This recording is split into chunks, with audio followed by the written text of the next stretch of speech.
Alors n'oubliez pas de partager, d'aimer avec le pouce bleu et peut-être de nous aider sur Tipeee. Oui, alors bonjour. Alors, est-ce que demain, nous serons mieux gouvernés? Personne ne le sait, vraiment personne. Mais au moins, essayons. Essayons. C'est pour ça que je vous demande de voter. Alors votez ce que vous voulez, mais votez. Votez pour un changement. Un changement. Un changement, mon Dieu, j'en rêve. Bon, allez, la revue de presse.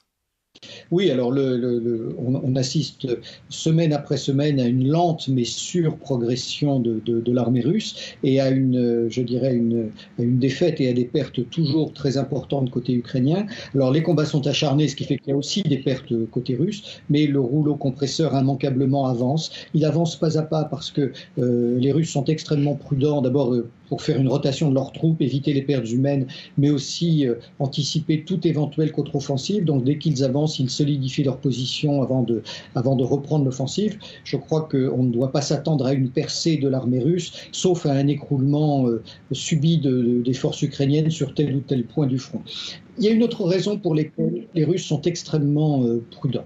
D'abord, ils ne veulent pas avancer nécessairement très très loin. Pour l'instant, on a du mal à voir si ils ont à l'esprit d'occuper les oblasts d'Odessa, de Kharkov, voire de Dnipro ou de Nikolaïev. Mais il y a une autre raison derrière ça, c'est que ils ne savent pas jusqu'où les Américains veulent aller.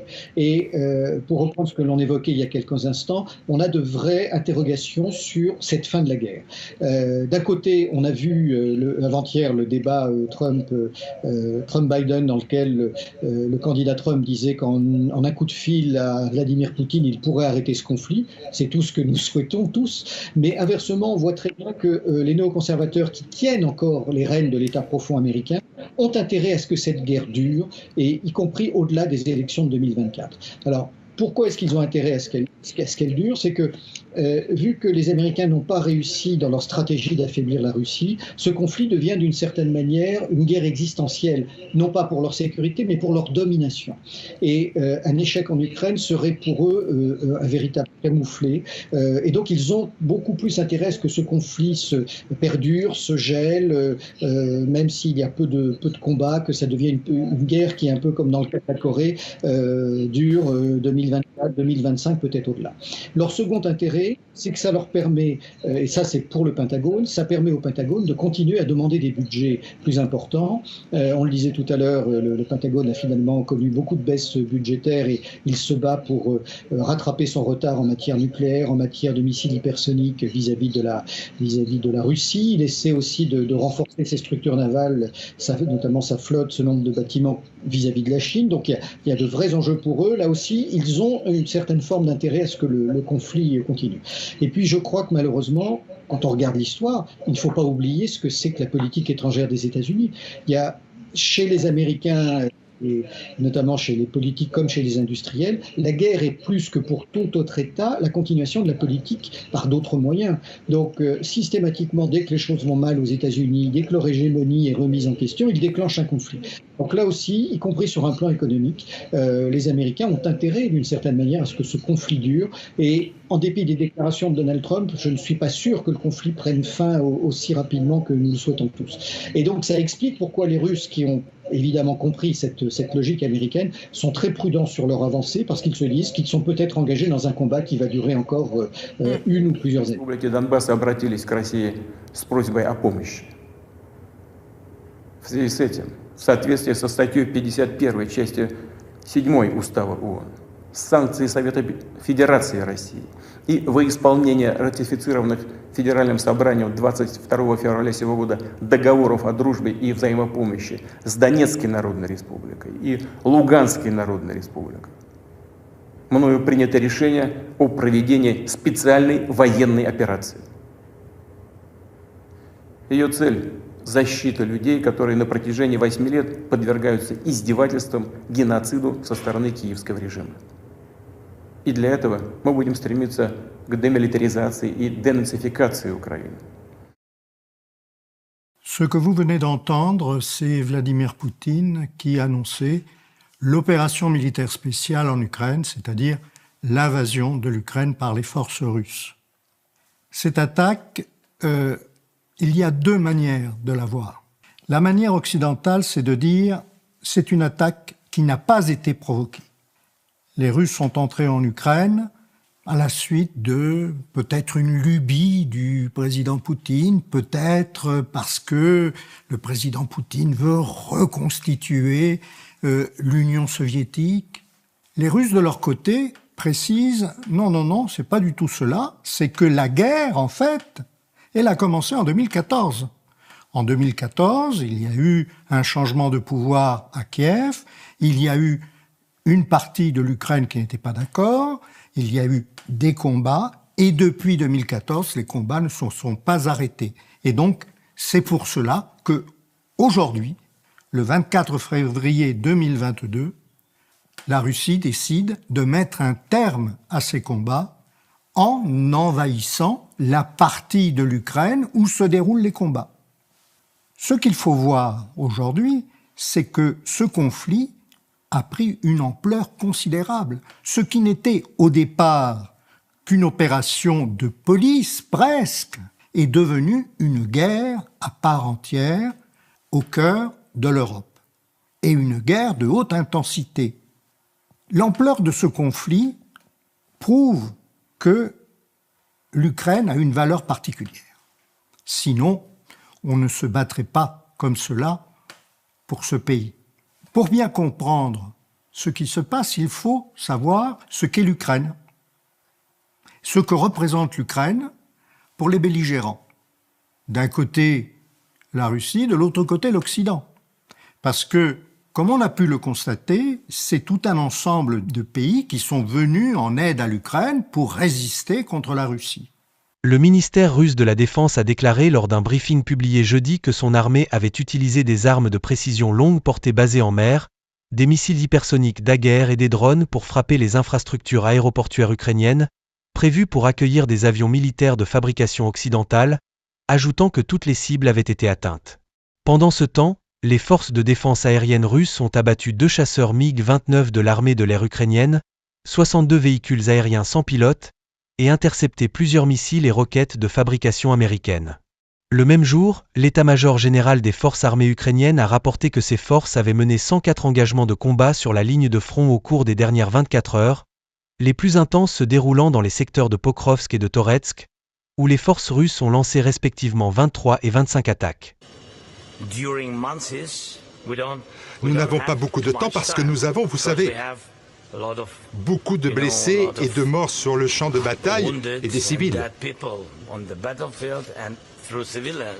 C'est pour ça que l'on ne veut pas de cette guerre pendant des années. Alors, ce qui est quand même intéressant, ce sont les déclarations de Zelensky qui dit que qu'il a beaucoup trop de morts, beaucoup trop de blessés, qu'ils ne vont pas pouvoir tenir indéfiniment. Il sent bien aussi que le soutien occidental se réduit. Il perçoit peut-être la très probable élection de Donald Trump, donc il sait que le vent peut tourner. C'est quelque chose de nouveau. Ce sommet aura au moins servi à cela, et il voit bien que côté européen, à part les déclarations souvent intempestives d'Emmanuel Macron au printemps dernier, les autres États ne sont absolument pas déterminés à envoyer des troupes ni à aller plus loin dans le soutien militaire à Kiev. Donc il sait très bien que son choix, sa liberté d'action se réduit de jour en jour, surtout face à la montée de l'appareil industriel militaire russe et à l'avancée de troupes de Moscou sur le terrain. Après l'annonce des nominations d'Ursula von der Leyen et de Kaja Kallas, Moscou n'a pas tardé à réagir. La présidente de la Commission européenne pourrait être reconduite à son poste et la première ministre estonienne a été choisie pour être chef de la diplomatie européenne. En février, la police russe a émis un avis de recherche contre Kaja Kallas, connue pour ses critiques envers Moscou. Госпожа Каллас тоже не демонстрировала до сих пор дипломатических наклонностей и хорошо известна у нас своими абсолютно такими непримиримыми, иногда даже оголтело русофобскими заявлениями. Поэтому не думаем, что европейская дипломатия будет каким-то образом действовать в плане нормализации отношений. Depuis l'invasion de l'Ukraine, Kaja Kallas défend une ligne dure envers la Russie. Ce conflit a conduit de nombreux pays occidentaux à tourner le dos à Moscou, qui s'est tourné vers d'autres alliés comme la Chine. Après plus de 2 ans de guerre, l'issue de ce conflit reste incertaine. Ce vendredi, lors d'une conférence de presse à Kiev, Volodymyr Zelensky a dit travailler sur un nouveau plan pour mettre fin à cette guerre. Ce qui manque le plus à l'Ukraine, ce sont des hommes. Et je dirais des hommes formés, parce que quand bien même les Ukrainiens mobiliseraient, ce qui n'en prend absolument pas le chemin, puisque le grand nombre d'hommes ukrainiens ont quitté le pays ou refusent la mobilisation, ça provoque un tollé dans certaines villes et dans certains milieux. Quand bien même il y aurait suffisamment d'hommes, encore faudrait-il qu'ils soient formés avant de pouvoir être confrontés à l'armée russe. Les Russes sont beaucoup plus organisés en la matière, c'est-à-dire qu'ils ont à peu près 700 000 hommes sur le front, alors pas 700 000 hommes au combat, mais avec des rotations, donc ces hommes sont formés, ils ont été beaucoup plus longuement formés que les combattants ukrainiens, et puis au bout de quelques semaines sur le front, ils sont renvoyés en base arrière pour récupérer, donc ça permet ce type de rotation permet d'éviter l'érosion et du moral et de l'efficacité des combattants. En face, Kiev, qui n'a pas assez de ressources humaines, ne peut pas faire des rotations de ce type-là, envoie de plus en plus des combattants au front après des formations tout à fait sommaires, et ce qui fait que le différentiel d'efficacité entre les deux armées ne cesse de s'accroître. Pour la Russie, l'Ukraine a une valeur qui est une valeur physique. L'Ukraine, c'était la partie la plus industrialisée de l'Union soviétique. L'Ukraine, c'était également le premier producteur d'armes de l'Union soviétique. Le secteur militaro-industriel était très développé. Et après l'effondrement, les liens entre l'Ukraine et la Russie, les liens commerciaux, étaient principalement fondés sur l'armement, sur le secteur militaro-industriel.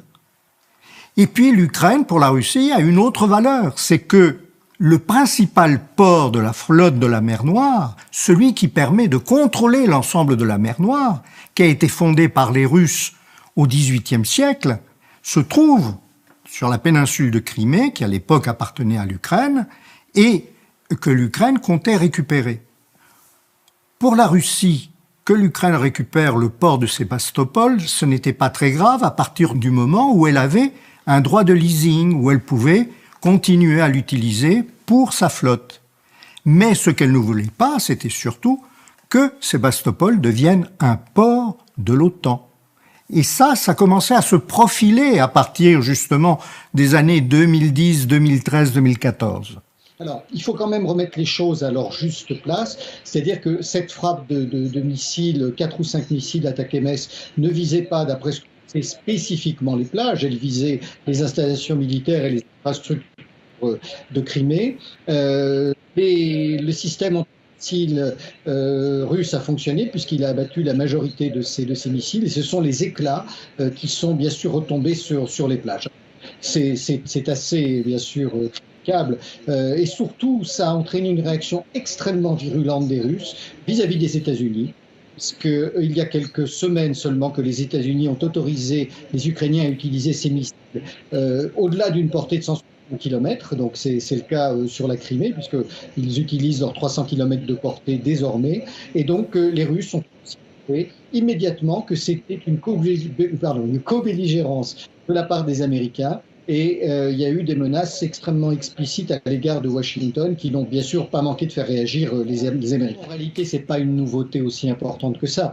Ces missiles, comme les missiles Scalp ou Storm Shadow que fournissent les Français et les Britanniques, sont des missiles qui ont des portées assez importantes, de plusieurs centaines de kilomètres, mais il était demandé aux Ukrainiens jusqu'à début mai de ne pas les utiliser au-delà de 160 kilomètres. Donc il y a eu ce changement d'attitude de la part des Occidentaux qui ont autorisé donc Kiev à les tirer jusqu'à une portée de 300 km, ce qui couvre d'ailleurs toute la Crimée et une partie du territoire russe. Voilà, et donc c'est la première véritable manifestation de ces tirs à longue portée à laquelle nous assistons. Il ne faut pas imaginer que ça puisse se faire sans les moyens de renseignement occidentaux et sans le paramétrage des munitions comme les Scalp ou les Storm Shadow par des techniciens occidentaux. Ce n'est pas possible parce qu'il y a des codes derrière qui font que les Ukrainiens n'ont pas la main dessus. Voilà. Donc, évidemment, c'est une escalade. Et je pense que, d'ailleurs, je crois que ça a déjà commencé. Je pense que les Russes, ce qu'ils toléraient jusqu'à présent en termes de renseignements, même en limite de leur espace aérien, l'espace aérien criméen, peut-être qu'ils vont passer à la vitesse supérieure sur le plan de la coercition, de la neutralisation des moyens aériens de l'OTAN et américains. Je pense en particulier aux drones de surveillance. Mais en réalité, le jeu de dupes, il n'y a que nous occidentaux, en tout cas opinion et public occidentaux, qui ne voulons pas le voir, parce que depuis le début, il y a des militaires et des techniciens de tous les pays de l'OTAN qui sont présents sur le territoire ukrainien, ainsi que des mercenaires ou des combattants qui vont s'engager, des combattants européens, j'entends, qui vont s'engager dans l'armée ukrainienne sous drapeau ukrainien. Donc ça ne fait que confirmer ce que l'on voit depuis maintenant près de 2 ans. Alors, je crois que c'est important aussi d'avoir à l'esprit la réaction russe, parce qu'elle a été extrêmement, je le disais, virulente, et ça a amené immédiatement une reprise des contacts entre Moscou et Washington par l'intermédiaire des 2 ministres de la Défense. Ça, c'est le premier aspect. Il faut rappeler que depuis près de 18 mois, il n'y avait plus aucun contact direct, ce qui ne veut pas dire que d'autres canaux de communication n'existent pas, mais en tout cas, à ce niveau de responsabilité gouvernementale, c'est un geste très fort. Et puis, alors, il est difficile aujourd'hui de dire si cela a un lien, mais on a appris le surlendemain la mort d'un diplomate américain à Kiev. Alors peut-être est-ce une mort naturelle, peut-être s'agit-il d'autre chose, on n'a pas assez d'éléments aujourd'hui pour le dire, mais en tout cas, je pense que les menaces et la réaction qui ont été celles des Russes vis-à-vis de Washington ont immédiatement porté leur fruit, puisque le contact a été rétabli, que les Américains ont réannoncé qu'ils n'enverraient pas de troupes, et que je crois qu'ils ont pris conscience que c'était là un virage vers une escalade très préoccupante, qu'il était important finalement de bien négocier et surtout de remettre les choses à leur juste. Ce point essentiel depuis le début de ce conflit, c'est l'absence à la fois de cohérence aux États-Unis, mais une absence de cohérence qui est liée à finalement un cercle de décision et non pas à un centre de décision unique, et que selon les sujets, selon les périodes et également selon les thèmes, qu'on soit sur Gaza, sur l'Iran, sur les Houthis, sur l'Ukraine, on a différents centres de pouvoir entre le Conseil national de sécurité, la CIA, le Pentagone, la Maison-Blanche, les néoconservateurs autour de Biden, où les uns et les autres en fonction du thème et du rapport de force interne, vont faire prévaloir leur position. Et si on regarde bien les déclarations américaines, vraiment de ces derniers jours, on a eu affaire à 3 déclarations tout à fait contradictoires. La première, je le disais, c'est que les Américains ont rappelé qu'ils n'enverraient pas de troupes en Ukraine, mais aussitôt après, ils ont dit qu'ils soutiendraient l'envoi de mercenaires combattre aux côtés des Ukrainiens. Et quelques jours après, enfin le lendemain même, ils ont annoncé qu'ils enverraient eux-mêmes des techniciens et des spécialistes de la maintenance aider l'armée ukrainienne. Donc, si on met cela bout à bout et qu'on se met dans la position de Moscou, on a du mal à comprendre quels sont les objectifs véritables des Américains. Et surtout, on accorde finalement très peu de crédit aux déclarations quand on voit qu'elles sont contradictoires et que les tirs de missiles au-delà d'une portée de 150 km ont été autorisés et se sont produits.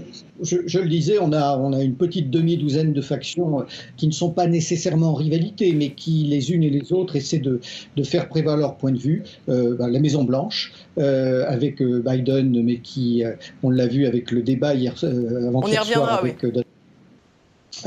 est en perte de vitesse, évidemment. On a bien sûr son équipe de sécurité nationale avec Jack Sullivan.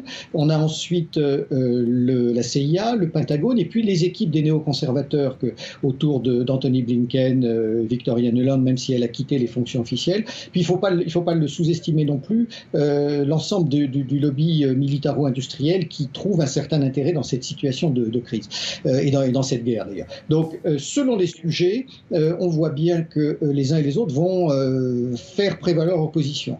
Alors, il y a une position qui est très intéressante, c'est celle du Pentagone. Le Pentagone a intérêt à la guerre, parce que il faut rappeler que depuis la fin de la guerre froide, tous les budgets de défense américains ont été assez drastiquement réduits. Il faut rappeler que sous Obama, le Pentagone perdait 10% de budget chaque année. Donc, le Pentagone avait intérêt à la guerre avant 2021. Il y a toujours aujourd'hui intérêt, puisque ça lui permet de reconstituer ses stocks, d'obtenir des financements pour de nouveaux programmes d'armement.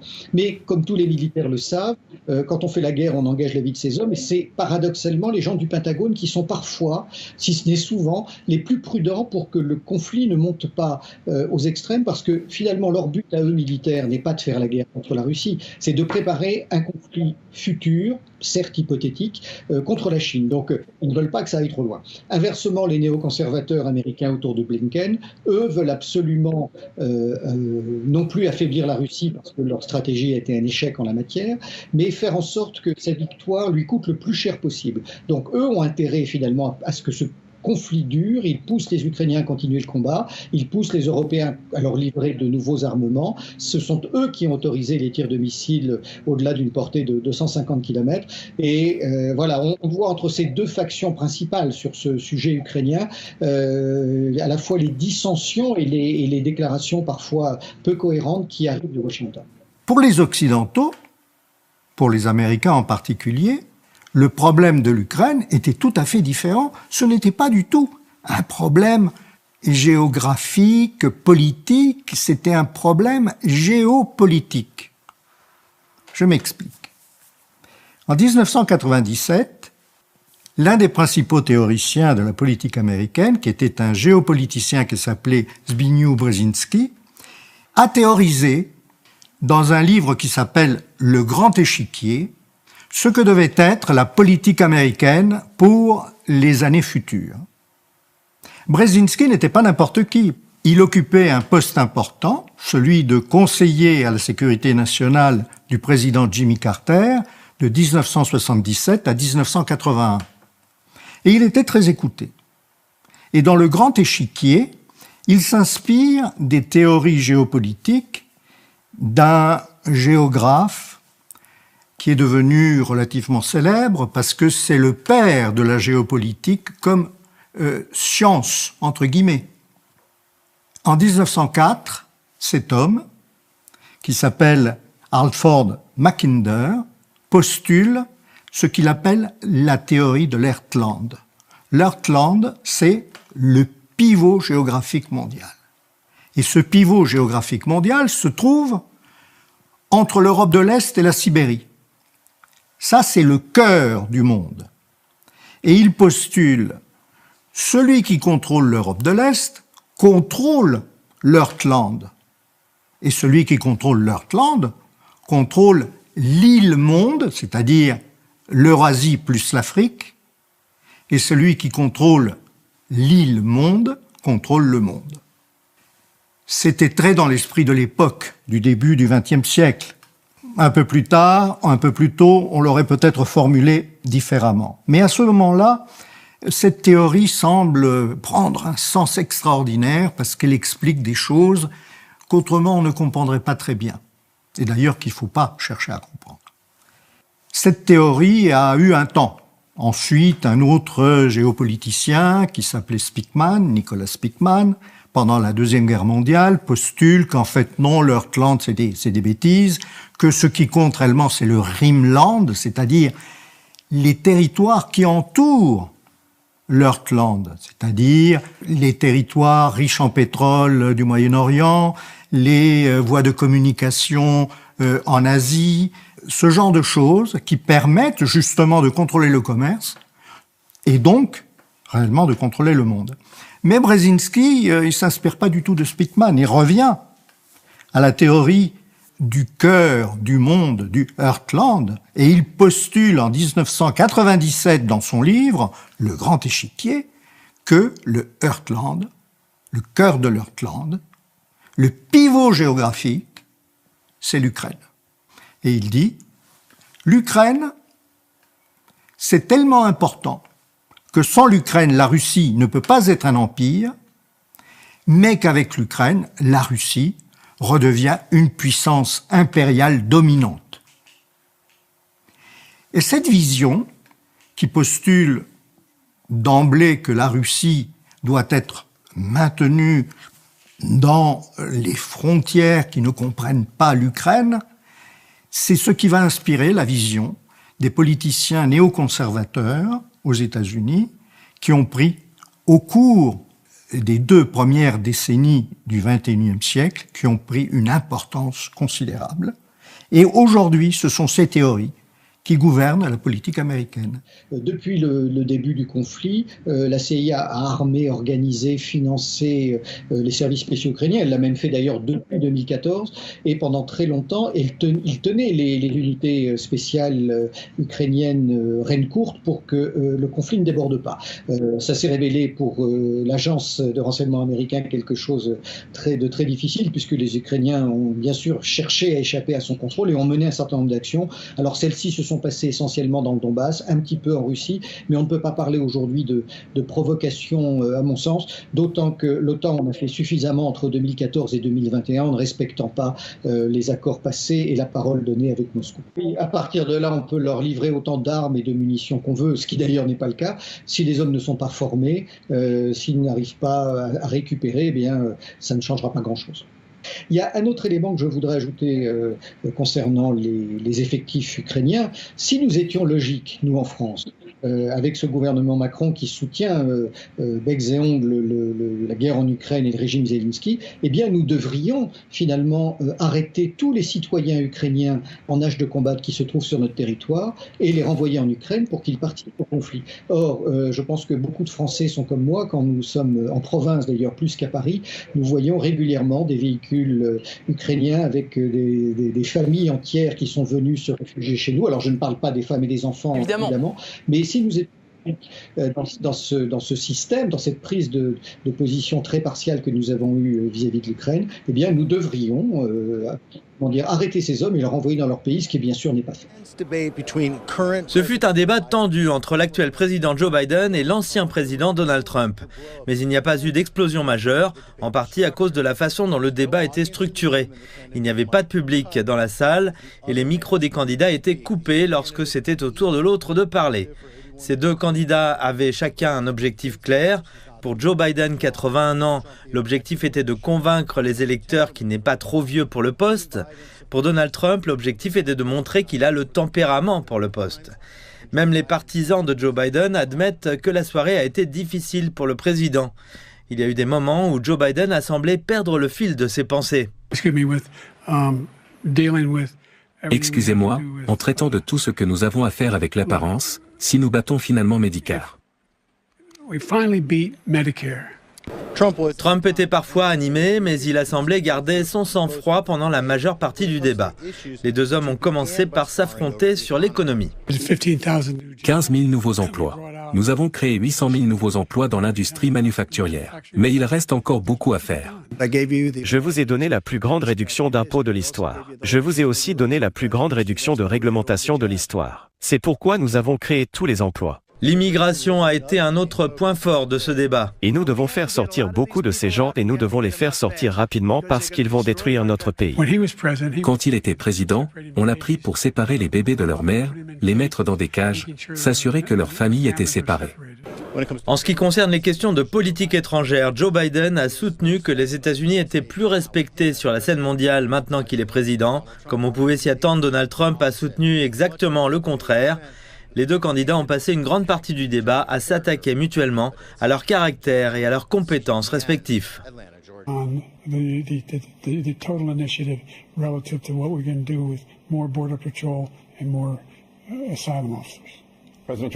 Je n'ai pas vraiment compris ce qu'il avait dit à la fin de sa phrase. Je ne pense pas non plus qu'il sache ce qu'il a dit.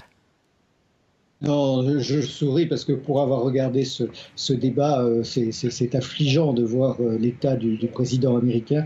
Alors, effectivement, avant d'y revenir, quand on parle de la Maison-Blanche, ce sont les conseillers qui tournent autour, à la fois les conseillers de la Maison-Blanche, c'est-à-dire les conseillers politiques en communication, et les membres les ténors du Parti démocrate qui tournent autour de Joe Biden. Si je peux me permettre, pardon de vous interrompre, mais entre parenthèses, ce qui signifie que les États-Unis sont aujourd'hui dirigés par des gens qui n'ont pas été élus par les Américains. C'est absolument le cas. On a l'affaire un petit peu, mais je dirais faut pas citer une oligarchie, mais à un président comme dans le cas de l'Algérie il y a quelques années avec Bouteflika, un président qui est un légume finalement, et finalement son entourage, ou ses entourages plus exactement, qui viennent prendre les décisions et les imposer. Et alors ce qui est intéressant, c'est qu'on le mesure de toute façon de manière transparente, mais c'est qu'à chaque fois que Joe Biden fait un voyage officiel, l'ensemble de ses conseillers viennent expliquer aux dirigeants européens ou autres qu'ils rencontrent finalement la manière dont il faut se comporter pour éviter que la réunion officielle ou devant les médias tourne à la déconfiture. Voilà. Alors déjà hier soir, ce qui était intéressant, c'est que sur ce débat de 90 minutes, il y a eu 2 interruptions. C'est-à-dire que déjà Joe Biden n'est pas capable de tenir 1h30 d'émission de télé devant Donald Trump. Sans doute, on lui refaisait une piqûre pour qu'il arrive à tenir le débat à chacune des pauses. Il marmonnait, il était décousu, il était incohérent, c'était tout à fait pathétique.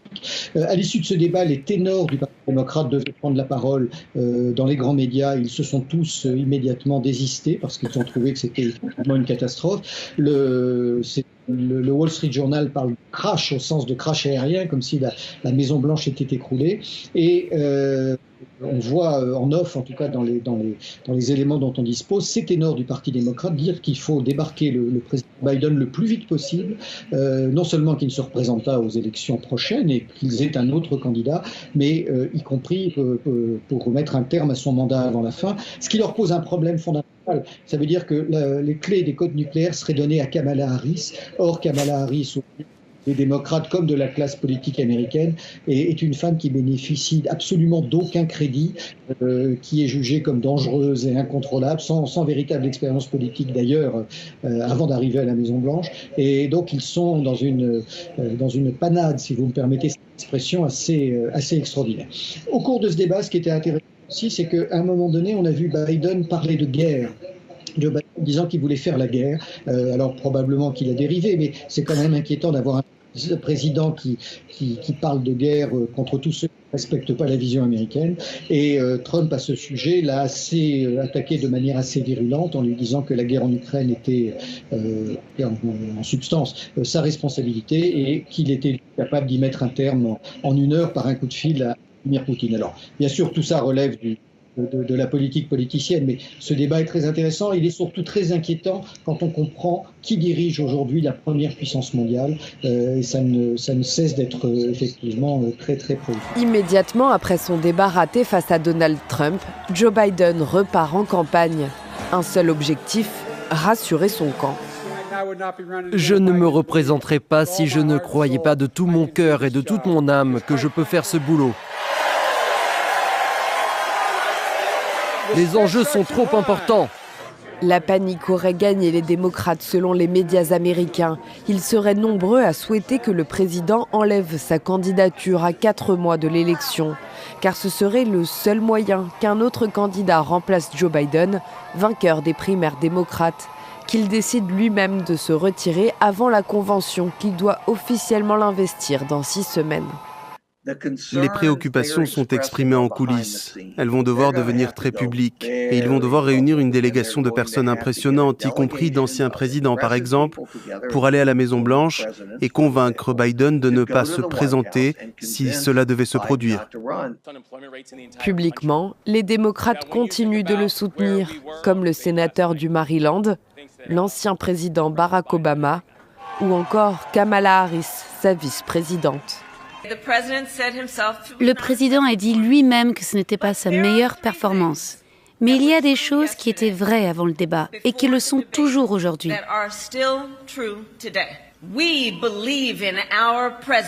Nous croyons en notre président Joe Biden et nous croyons en ce qu'il représente. Donald Trump lui-même émet des doutes sur la possibilité que son adversaire jette l'éponge. Je n'y crois pas vraiment car il obtient de meilleurs résultats dans les sondages que les autres démocrates dont il parle. Si Joe Biden sortait de la course avant son investiture officielle, les délégués démocrates devraient nommer son remplaçant lors d'une session extraordinaire. Parmi les noms qui circulent, celui de Kamala Harris ou de Gavin Newsom, Le gouverneur de Californie, populaire. Des commémorations du débarquement, on a bien vu que Joe Biden, là encore, n'était pas maître de lui-même à chaque instant. Et pour autant, on n'en parle pas. Et je me permettrai d'aller faire une comparaison amusante, mais on entend quasiment tous les jours les journalistes nous parler du fait qu'en cas de cohabitation, il y aurait des gens qui seraient impréparés pour arriver au sommet de l'État. Mais en revanche, ils n'ont rien à dire quant à un président qui est, sans vouloir être cruel, qui est sénile, à la tête des États-Unis. C'est effectivement un élément que je constate. Les médias français, j'ai envie de dire bien plus que les autres médias européens et occidentaux, sont les plus politiquement corrects. Alors d'où est-ce que ça vient? Est-ce que c'est une autocensure des journalistes? Est-ce que c'est de l'activisme? Est-ce que c'est le fait que ces médias appartiennent à un nombre limité d'actionnaires qui ont des liens avec les autorités politiques actuelles? Tout ça est difficile à dire, mais en tout cas on constate bien sûr que toute objectivité, il ne s'agit même pas de critique sur ce qui se passe aujourd'hui au niveau du temps, est quasiment nulle. Un dernier exemple qui est très intéressant, il y a quelques jours, Nigel Farage, le patron du parti dont le nom m'échappe à l'instant, mais qui avait prôné le Brexit, a déclaré que ce sont les Occidentaux qui avaient provoqué la guerre d'Ukraine. Bien sûr, il y a eu d'énormes réactions en disant que Farage était de toute façon un leader d'extrême droite et qu'on ne pouvait pas le croire. Mais le 27 juin dernier, l'ancien ambassadeur de Grande-Bretagne à Moscou, qui était ambassadeur entre 2004 et 2008, a repris les propos dans le Télégraphe, a repris les propos de Nigel Farage en disant qu'il avait tout à fait raison et que c'est bien l'Occident qui avait provoqué cette guerre. C'est essentiel, l'ancien ambassadeur de Grande-Bretagne en Russie, faisant cette déclaration.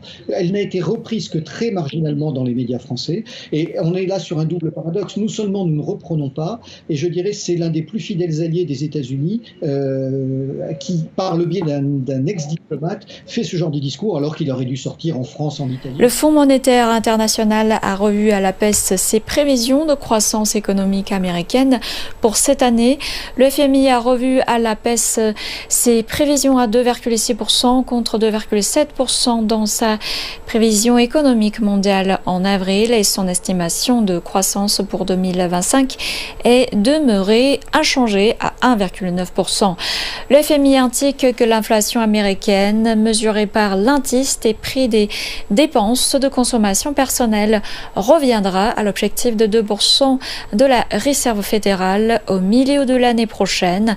Il a appelé Washington à augmenter les impôts pour freiner les niveaux en hausse de la dette qui, selon lui, crée un risque croissant pour les économies américaines et mondiales. Les Américains émettent, je crois, un volume considérable de plusieurs centaines de milliards supplémentaires de dettes à courte maturité, donc d'ici à l'automne. Mais qu'est-ce que ça veut dire? Ça veut dire que la Réserve fédérale avait prévu d'abaisser ses taux directeurs pour soutenir l'économie américaine. Sauf que si la Réserve fédérale abaisse ses taux directeurs, vous avez pléthore de fonds d'investissement qui ne vont plus pouvoir engranger des quantités énormes de liquidités et soutenir le système obligataire américain. Donc les États-Unis se retrouvent face à un dilemme aujourd'hui, c'est que soit ils paralysent leur activité libérale et ils gardent des taux directeurs élevés, mais ils continuent à faire entrer de l'argent pour des fonds d'investissement qui sont les seuls fonds finalement qui vont pouvoir acheter ces centaines de milliards de dettes supplémentaires que les États-Unis vont émettre, soit ils abaissent leur taux directeur, ils soutiennent leur économie. Mais à ce moment-là, étant donné qu'on peut largement présager que les Chinois vont acheter beaucoup moins de titres américains cette année qu'ils n'en ont acheté l'année passée, ils en avaient acheté beaucoup l'année passée, mais ils vont en acheter beaucoup moins, et que tous les pays des BRICS vont se liguer pour acheter... Parce qu'ils se dédollarisent, c'est ça que vous voulez dire? Premièrement, parce qu'il y a une inimitié. Au-delà du dollar... C'est de la géopolitique pure. C'est de la géopolitique. L'économie, c'est plus la stratégie économique. C'est le principe. Alors, après, il y a tous les... Sur le plan monétaire également, le fait qu'on parle de monnaie commune pour les BRICS, que le yuan prend de plus en plus d'ampleur, que les Saoudiens ne renouvellent pas les accords sur le pétrodollar, il y a tout ça, mais au-delà des principes monétaires, il y a surtout l'inimitié. Les taxations douanières, par exemple, une forme de démondialisation forcée où, finalement, avant de rentrer dans ces contrées, tout le monde commence à se mettre sur ses gardes en disant « ça peut sentir très mauvais ». ont collaboré jusqu'à présent, mais là on voit qu'on peut arriver à des... Monsieur Benoît, Starliner de Boeing, en plein décollage direction la Station spatiale internationale, avec à son bord 2 astronautes de la NASA expérimentés. Sur cette photo, Butch Wilmore et Suni Williams, les 2 spationautes sont arrivés il y a 20 jours sur la station spatiale et devaient y rester qu'un peu plus d'1 semaine. Mais après plusieurs jours sans date de vol retour, la situation inquiète jusque dans les hautes sphères de la NASA. Les responsables l'assurent, les 2 astronautes ne sont pas bloqués. Je tiens à être très clair, Butch et Suni ne sont pas bloqués dans l'espace. Notre plan est clair, les ramener avec Starliner au bon moment. Au cœur des inquiétudes, les propulseurs de la capsule conçue par Boeing, Starliner a en effet rencontré des problèmes d'amarrage lors de son approche avec l'ISS, mais aussi une fuite d'hélium en plein vol au début du mois de juin. Des analyses sont en cours. Nous devons prendre le temps d'examiner les données recueillies pendant la montée pour voir si nous devons faire de nouveaux tests ou de nouvelles analyses avant leur retour. Une nouvelle qui vient entacher la réputation de Boeing. En attendant, les astronautes de la NASA rejoignent la Station spatiale internationale grâce à SpaceX, le vaisseau conçu par Elon Musk. L'idée de coexistence pacifique lancée il y a 70 ans est l'essence même de la diplomatie chinoise. Aujourd'hui, elle est d'une vitalité et d'une importance majeure pour les relations internationales et elle mérite d'être célébrée. Dans un discours liminaire prononcé lors d'une conférence organisée à Beijing à l'occasion de l'anniversaire des 5 principes de la coexistence pacifique, le président chinois Xi Jinping a salué les principes qui ont transcendé l'espace et le temps et sont devenus des normes fondamentales régissant les relations internationales et des principes fondamentaux du droit international ouvert, inclusif et universellement applicable et ont apporté une contribution historique impérissable au progrès de l'humanité. Ces 5 principes énoncés pour la première fois par le Premier ministre chinois de l'époque Zhou Enlai, avant d'être repris dans la déclaration commune Chine-Inde-Myanmar de 1954, sont le respect mutuel de la souveraineté et de l'intégrité territoriale, la non-agression mutuelle, la non-ingérence mutuelle dans les affaires intérieures, l'égalité et les avantages mutuels, ainsi que la coexistence pacifique. En conséquence, la diplomatie chinoise part du principe que tout pays souverain et indépendant traitant de questions internationales ne se laissera pas assujettir à d'autres intérêts que ceux de son propre peuple. Le président Xi a qualifié la non-ingérence de règle d'or, affirmant que les pays devaient respecter les traditions historiques et culturelles, les stades de développement, les intérêts fondamentaux et les préoccupations majeures de chacun, ainsi que les voies de développement et le modèle institutionnel qu'ils conçoivent. La lutte contre l'hégémonie et la recherche de la paix font partie aussi des fondements essentiels de la diplomatie chinoise. Xi a souligné qu'il était impossible pour un pays de rechercher une sécurité absolue et d'en jouir seul, faisant référence à l'initiative pour la sécurité mondiale proposée par la Chine. Celle-ci vise à promouvoir le développement et la sécurité à travers la coopération et à construire une architecture de sécurité plus équilibrée, plus efficace et plus durable. Quant au principe de l'égalité et des avantages mutuels, il continue de briller comme la coopération Sud-Sud, dans laquelle la Chine articule des initiatives pour promouvoir le développement mondial, la civilisation et la construction d'une communauté d'avenir partagée pour l'humanité. M. Xi a également annoncé de nouvelles mesures renforçant la coopération Sud-Sud, dont 10 millions de dollars de financement, des bourses et des formations, ainsi que la création d'un nouvel institut de recherche. La défense d'Israël affirme que les roquettes lancées depuis le Liban ont touché une ville frontalière israélienne. Par ailleurs, des sources militaires libanaises indiquent qu'un membre du Hezbollah ainsi qu'un ressortissant palestinien ont été tués vendredi, tandis que 4 civils ont été blessés lors de frappes aériennes israéliennes sur les villages du sud-est libanais. Le Hezbollah souligne également avoir attaqué plusieurs sites israéliens vendredi à l'aide de tirs de roquettes et de drones, les touchant directement. Les craintes d'une guerre entre Israël et le Hezbollah seront en effet accrue ces dernières semaines avec l'intensification des menaces entre les deux parties. Celles-ci échangent régulièrement des tirs depuis l'attaque du Hamas contre Israël le 7 octobre dernier. Vendredi, le guide suprême iranien Ali Khamenei a déposé le premier bulletin de vote et a appelé à l'unité du peuple iranien lors de ce scrutin. D'autre part, les médias d'État ont rapporté que des hommes armés non identifiés avaient attaqué un véhicule transportant des urnes, tuant 2 membres des forces de sécurité. L'élection initialement prévue pour 2025 avait été reprogrammée à la suite du décès du président Ebrahim Raïssi dans un accident d'hélicoptère le 19 mai. Les premiers résultats seront annoncés ce samedi. S'il n'y a pas de majorité claire, c'est à l'issue du second tour qu'on saura le vainqueur entre les 2 premiers candidats vendredi prochain. Des électeurs ont évoqué l'élection, nous les écoutons. En tant qu'Iranien, je suis les instructions de notre chef suprême. L'avenir de mon pays est important pour moi, je considère le vote comme un devoir politique, religieux et social. En tant que jeune Iranien, je pense que l'économie est la question la plus importante pour le prochain président. Quant aux affaires de sécurité, nos institutions font bien leur travail, je ne suis donc pas inquiet à ce sujet.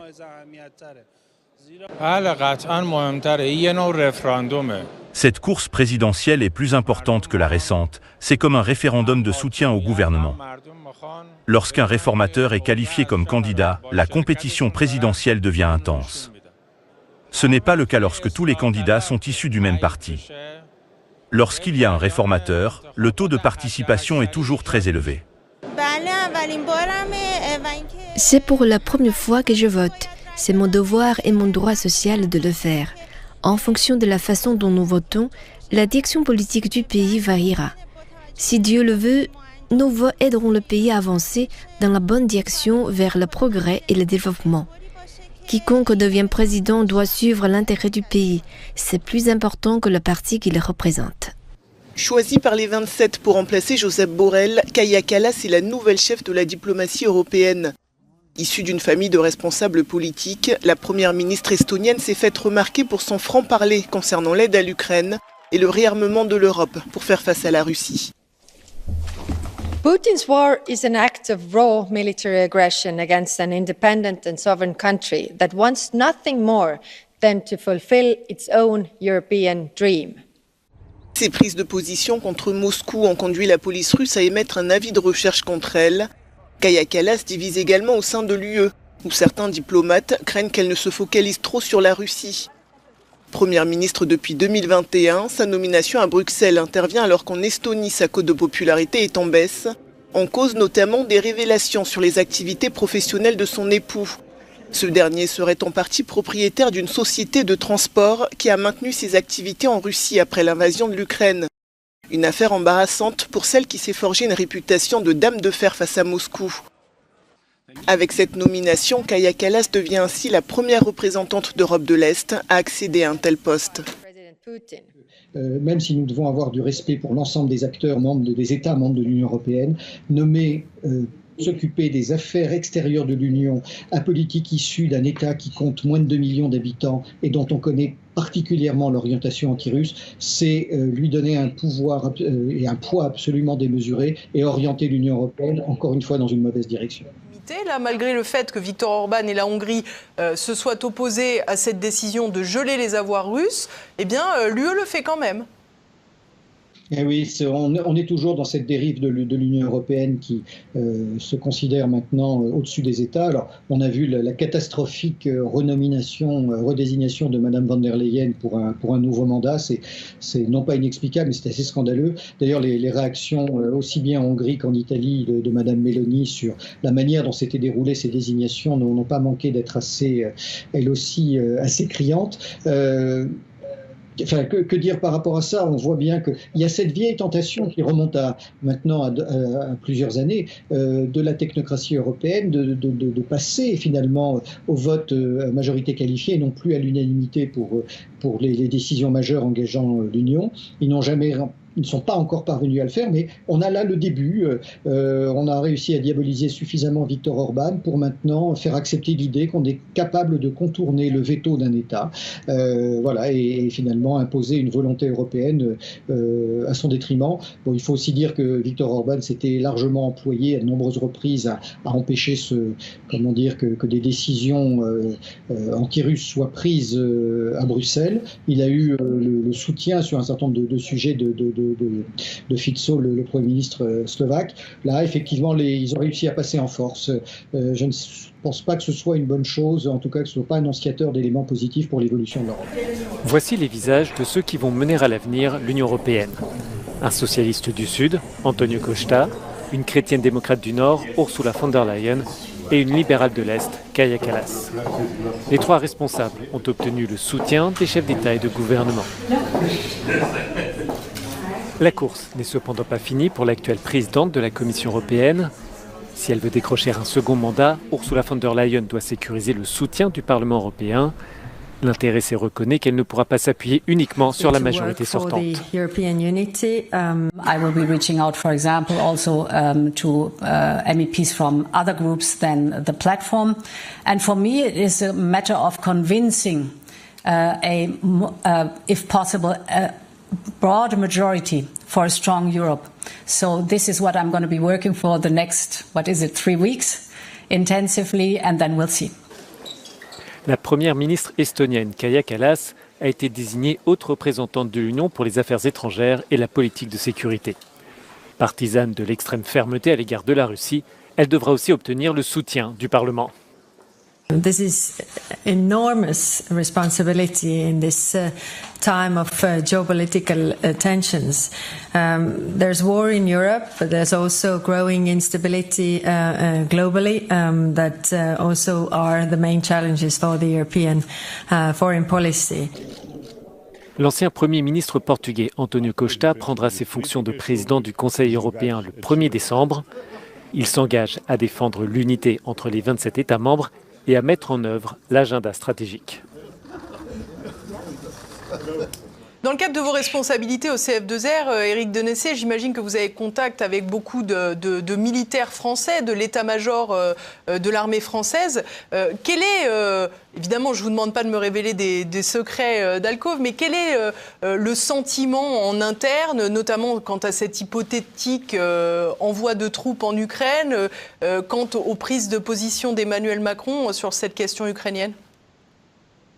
Alors, c'est délicat de répondre pour protéger à la fois les camarades qui sont toujours actifs, mais ce qu'on observe de manière assez simple, c'est que globalement, jusqu'au grade de colonel, beaucoup de militaires français, sous-officiers et officiers, sont plutôt opposés à ce conflit et aux positions politiques qui ont été prises. Et malheureusement, et là encore je caricature un peu, vous m'en pardonnerez, dès qu'on devient officier général, qu'on est sur la fin de carrière, que les salaires commencent à être un peu plus conséquents, il faut rappeler que les salaires militaires ne sont quand même pas les salaires les plus mirobolants qui soient, et bien à ce moment-là on commence à avaler des couleuvres et à se faire en disant qu'il faut profiter de ces dernières années pour préparer la retraite, voire des postes à l'OTAN quand c'est possible. Et à ce moment-là, on redevient une armée française qui est la grande muette et qui, alors c'est très bien pour une démocratie, bien sûr, mais ne conteste pas les décisions politiques qui sont prises, quand bien même elles peuvent apparaître comme fantaisistes. Il y a de toute façon des tenants des deux positions. Certaines personnes sont... Je veux vous dire plusieurs choses. La première, c'est qu'il faut aller voter. Que jamais peut-être depuis si longtemps, il y a eu la possibilité à portée de main de changer de système, ou du moins d'en finir avec ce système délétère de démission, de lâcheté qui depuis 20 ans, même plus 30 ans, gouverne le pays. Alors, ceux qui iront à la pêche dimanche porteront une responsabilité immense. Et je me réjouis qu'il y ait tant de procurations, on parle de 2 millions de procurations. Cela prouve que nos concitoyens ont compris l'importance de ce scrutin. Oui, ce scrutin, et c'est la deuxième chose que je vais vous dire, va décider pour longtemps du destin de la France. Si on continue avec Macron, on est sûr que le Titanic va heurter l'iceberg. On le sait. On n'a aucune excuse. Et voilà pourquoi je ne comprends pas qu'il y ait encore des électeurs qui annoncent vouloir voter Emmanuel Macron. Parce que franchement, le pillage du pays par des intérêts étrangers, le climat de guerre civile permanent, l'appauvrissement des Français, l'incapacité à gérer les comptes du pays, l'incapacité totale à donner une vision et à rassembler le peuple français autour de ses fondamentaux, et puis aussi d'une ambition pour le pays, sa volonté destructrice d'entraîner la France dans la guerre. Bref, on a tout ça sur la table. Donc pour moi, je vous le dis, il n'y a aucune excuse à voter Emmanuel Macron, et voilà pourquoi il faut aller voter et il faut choisir une autre voie. Et là, il y a une voie possible que je ne vous recommande pas, qui est dangereuse, profondément dangereuse. C'est celle de la France insoumise, de Jean-Luc Mélenchon, du Front populaire, qui avance masqué. Alors ils ont mis en alibi François Hollande et quelques autres, des écologistes bon teint, mais la réalité, c'est que c'est un parti, une coalition qui veut désarmer la police. C'est une coalition qui veut cet objectif, accroître encore les flux migratoires. Tout à l'heure, j'étais devant la porte d'un supermarché et le vigile, originaire d'Afrique, me dit « Mais quand est-ce que les Français comprendront qu'il ne peut pas y avoir d'économie prospère, c'était son terme, sans la sécurité ?» Et il avait tout expliqué. Et il avait dit au candidat macroniste de ma circonscription, François Durovray, il lui avait dit « Mais je soutiens Dupont-Aignan parce que lui, il a compris que si on veut une économie prospère, il faut de la sécurité. » Vous voyez, ça veut dire que le bon sens est partagé dans notre pays par tous. Ça veut dire que choisir Mélenchon, c'est vraiment choisir le chaos, la guerre civile, le mauvais esprit. Et en fait, vous verrez que ce que je vous dis, c'est qu'après, au second tour, vous aurez des alliances partout en France entre les macronistes et le Front populaire. C'est ça le piège. Et donc, comment pouvoir voter Front populaire en croyant s'opposer à Macron alors qu'enfin, ils vont coopérer ensemble? Et ce que je dis n'est pas une agitation gratuite, n'est pas un argument fallacieux, puisqu'on en a la preuve. Ils l'ont fait quand même 2 fois. La CGT a appelé à voter Macron, en 2017 et en 2022. Alors, heureusement, plus de 60% des ouvriers ne votent plus à gauche. Mais on voit bien qu'ils sont en train de préparer un second tour d'union entre eux, alors qu'ils prétendent s'opposer. Avis de recherche. Oui, on recherche un député ou des députés macronistes. Ils ont disparu des écrans radars, éradiqués depuis l'annonce par le chef de la dissolution. Alors il faut dire que Emmanuel Macron savait très bien ce qu'il faisait. Il avait évidemment en tête que tous ceux qui s'étaient engagés pour lui, certains pour 2017, d'autres en 2022, allaient être balayés par sa décision.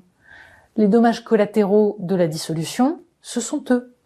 Et très honnêtement, ils n'ont pas l'impression que leur bien-aimé chef en ait quelque chose à faire. On sent très bien que la décision a été faite aussi pour faire comprendre à cette majorité qu'ils avaient échoué, qu'ils avaient été inefficaces, que le résultat à l'élection européenne, c'était quand même la preuve que tous ces gens-là étaient des nuls, puisqu'il est bien acquis qu'Emmanuel Macron, à aucun moment, ne se demandera s'il n'y aurait pas sa responsabilité dans l'état actuel de la France.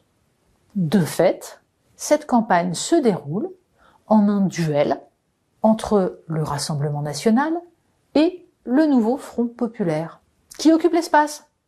Alors, pas forcément pour être louangé, c'est même le contraire. Attention, les programmes économiques des uns et des autres sont catastrophiques, 100 milliards par-ci, des fuites de capitaux par-là. Bref, il s'agit de faire peur. Les 2 épouvantails sont omniprésents. Quel est le calcul d'Emmanuel Macron?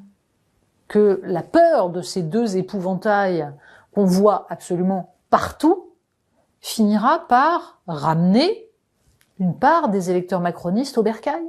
Sans doute. Le pari est très certainement là. on l'a dit, Emmanuel Macron a une grande habitude de gouverner par la peur. Certains disent même qu'il espère que Gabriel Attal ne présentera pas sa démission tout de suite et restera un tout petit peu à Matignon le temps de voir venir. Le même Gabriel Attal qui l'a pourtant fracassé en plein vol par sa dissolution. Éphémère Premier ministre donc, renvoyé dans les Hauts-de-Seine à faire campagne pour essayer de récupérer son siège de député. Mais tout de même, s'il pouvait, en plus d'être bon élève, en plus de mener une campagne perdue d'avance, rester le plus longtemps possible derrière pour permettre au président de voir venir, ce serait très sympathique de sa part. Bref, on sent qu'Emmanuel Macron est véritablement dans, on va dire, une logique de politique du pire. Certains même ont repris l'expression « ce n'est plus après moi le déluge, c'est pendant moi le déluge ». Et advienne que pourra. Les députés macronistes pourtant n'ont pas mérité ça. Certains ont travaillé, certains ont œuvré, certains ont joué leur rôle à l'Assemblée. Ça n'était pas très facile parce que le mépris du président pour l'Assemblée nationale commençait par le mépris pour ses propres députés, dont aucun n'a été traité avec le minimum de respect. Quand ils apportaient des propositions de loi, ils étaient gentiment renvoyés dans leur corde. L'avantage de la Ve République, c'est que ça permet à l'exécutif de s'essuyer les pieds sur l'ensemble du Parlement, même son propre camp, et Emmanuel Macron a toujours pratiqué ce type de politique. Qu'est-ce qui en sortira? Y aura-t-il des survivants? Sans doute. Une chose est sûre, ils se souviendront qu'ils ne doivent plus leur présence au chef.